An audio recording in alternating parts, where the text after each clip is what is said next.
कृतकेशिनिशूदन श्रीभगवानुवाच काम्यानां कर्मणां न्यासं सन्न्यासं कवयो विदुः सर्वकर्मफलत्यागं प्राहुस्त्यागं विचक्षणाः त्याज्यं दोषवदित्येके कर्म प्राहुर्मनीषिणः यज्ञदानतपः कर्म न त्याज्यमिति चापरे निश्चयं शृणु मे तत्र त्यागे भरतसत्तमा त्यागो हि पुरुषव्याघ्र त्रिविधः सम्प्रकीर्तितः यज्ञदानतपः कर्म न त्याज्यं कार्यमेव तत् यज्ञो दानं तपश्चैव पावनानि मनीषिणाम् एतान्यपि तु कर्माणि सङ्गं त्यक्त्वा फलानि च कर्तव्यानीति मे पार्थ निश्चितं मतमुत्तमम् नियतस्य तु सन्न्यासः कर्मणो नोपपद्यते मोहातस्य परित्यागः तामसः परिकीर्तितः दुःखमित्येव यत्कर्म कायक्लेशभयात् त्यजेत् सकृत्वा राजसं त्यागं नैव त्यागफलं लभेत् कार्यमित्येव यत्कर्म नियतं क्रियतेऽर्जुन सङ्गं त्यक्त्वा फलं चैव तत्यागः सात्विको मतः न द्वेष्ट कुशलं कर्म कुशलेनानुषज्यते त्यागी सत्त्वसमाविष्टः मेधावी चिन्न संशयः न हि देहभृता शक्यं त्यक्तुं कर्माण्यशेषतः यस्तु कर्मफलत्यागी सत्यागीत्यभिधीयते अनिष्टमिष्टं मिश्रं च त्रिविधं कर्मणः फलं भवत्यत्यागिनां पेत्य न तु सन्न्यासिनां क्वचित्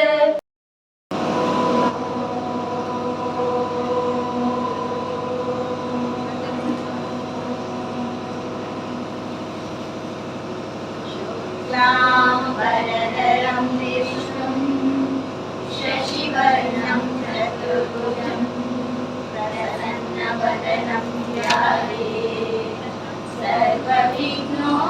सर्वविघ्नोपशान्तये वक्रतुण्डा महाकाय कोटिसूर्यसमप्रभा निर्विघ्नं कुरु मे देवा सर्वकार्येषु सर्वदा ॐ पार्थाय प्रतिबोधितां भगवता नारायणेन स्वयं व्यासेन ग्रथितां पुराणमुनिना मध्ये महाभारतम् अद्वैतामृतवर्षिणीं भगवतीम् अष्टादशाध्यायिनीम्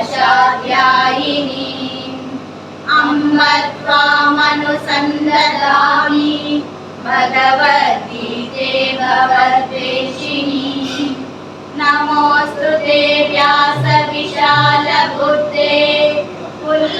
पुल्लारविन्दाय तपत्रनेत्र येन त्वया भारततैलपूर्णः प्रज्वालितो ज्ञानमयप्रदीपः प्रपन्नपारिजाताय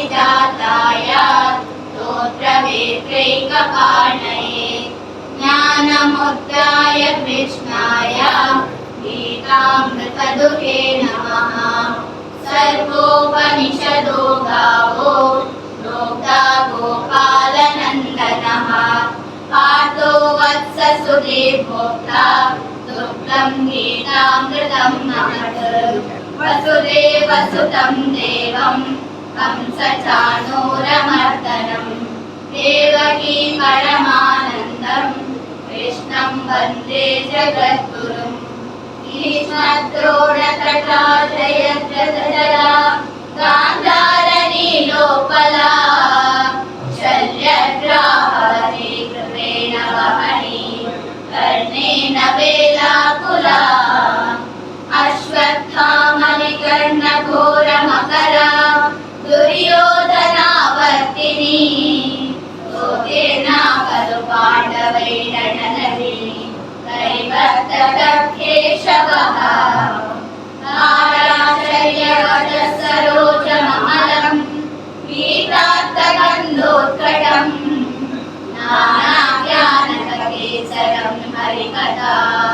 सम्बोधना बोधितम् लोके सज्जन षट्पदैरहरः पेपीयमानं मुदा भूयात् भारतपङ्कजं कलिमला प्रध्वंसिनः श्रेयसे मूकं करोति वाचालं पङ्गुं लङ्घयते गिरिं यत्कृपातमहं वन्दे परमानन्दमाधवम् यं ब्रह्मा वरुणेन्द्ररुद्रमरुतः सुन्वन्ति दिव्यैस्तवैः वेदैः साङ्गपदक्रमोपनिषदैः गायन्ति यं सामगाः ज्ञानावस्थिततद्गतेन मनसा पश्यन्ति यं योगिनो यस्यान्तं न विदुः सुरासुरगणा देवाय तस्मै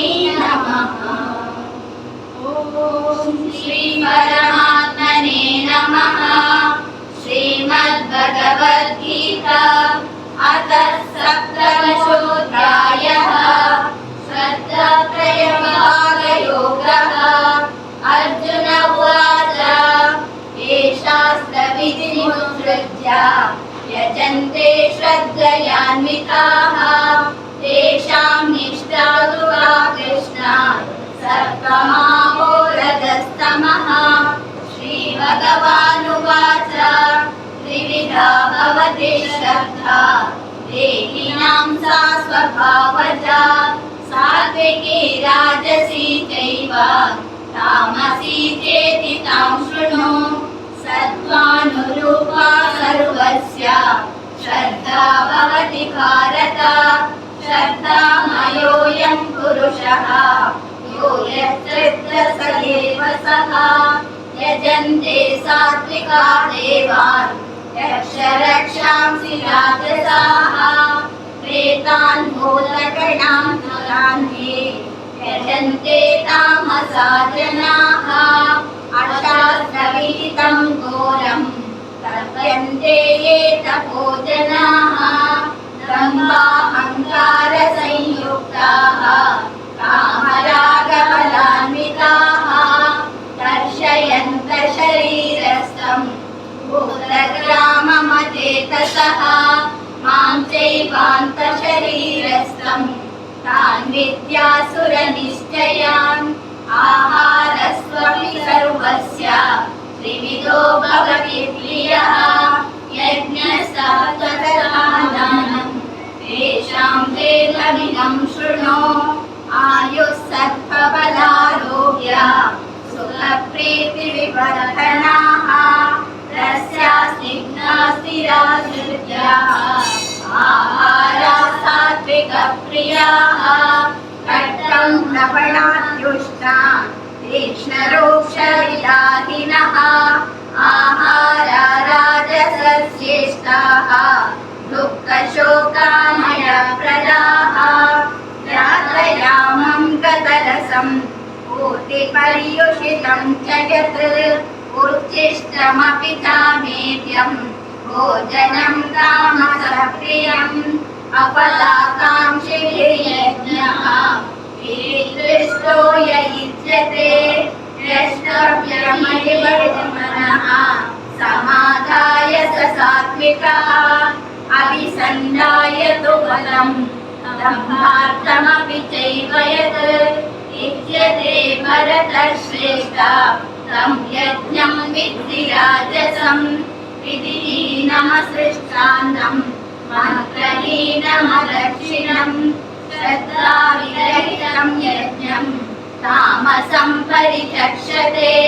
देवद्विजगुरुप्राज्ञा पूजनं शौचमार्जवं ब्रह्मचर्यमहिंसा च शारीरं तप उच्यते।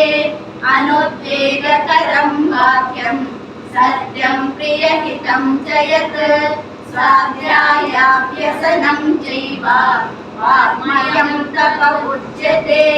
मनःप्रसादसौम्यत्वं मौनमात्मविनिग्रहः भावसंशुद्धिरित्येतत् तपो मानसमुच्यते।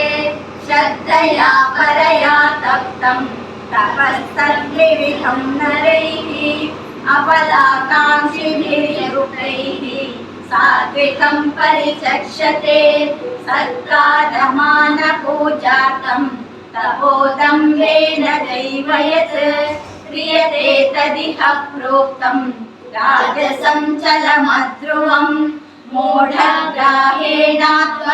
यत् पीडया क्रियते तपः परस्योत्सादनार्थं वा तत्तामसमुदाहृतं दातव्यमिति यद्दानं दीयतेनुपकारिणे देशे काले च पात्रे च तद्दानं सात्विकं स्मृतं यत्तु प्रत्युपकारार्थं फलमुद्दिश्य वा पुनः दीयते च परिक्लिष्टं तद्दानं राजसंस्कृतम् आदेशकाले यद्दानम् अपात्रेभ्यश्च दीयते असत्कृतमवज्ञातं तत्तामसमुदाहृतम् ॐ तत्सदिति निर्देशः ब्रह्मणस्त्रिविधः स्मृतः ब्राह्मणास्तेन वेदाश्च यज्ञाश्च विहिता पुराः तस्मादोमित्युदाहृत्य यज्ञदानतपक्रियाः प्रवर्तन्ते विधानोक्ताः सततं ब्रह्मवादिनां